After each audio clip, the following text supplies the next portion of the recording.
dhismaha wadadan oo ay iska kaashanayaan gaadiidleyda gobolka Shabeellaha Hoose iyo dawladda hoose ee degmada Afgooye ayaa waxa uu iminka ku soconaya si dardar leh waxaana iminka dib u dayactirka wadada ay kaabiga ku haysaa degmada Afgooye ee gobolka Shabeellaha Hoose arintan waxaa soo dhaweeyay qaar ka mid ah waxgaradka degmada Afgooye ayaga oo ku amaanay dawladda hoose ee degmada kaalinta horumarneed ee dib u dayactirka wadada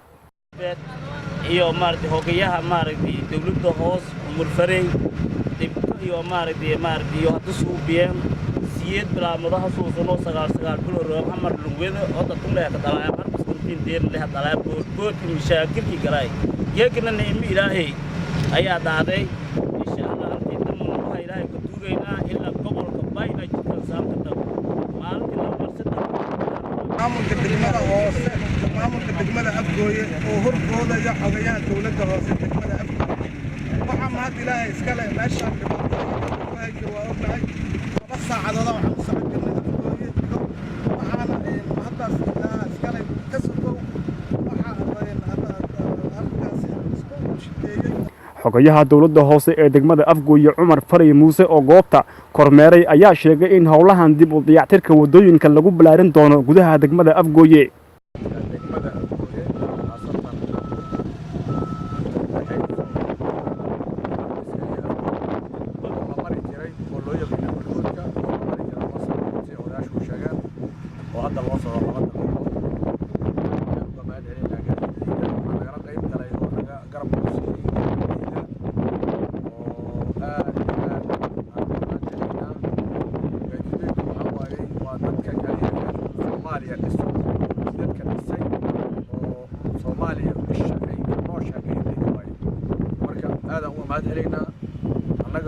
maamulka degmada iyo beedleyda ayaa si kaashanay hadana waxaan jeedinaa inaan sii wadno hadda 2 kiiloomitir 3 kiiloomitir ayaa dhisan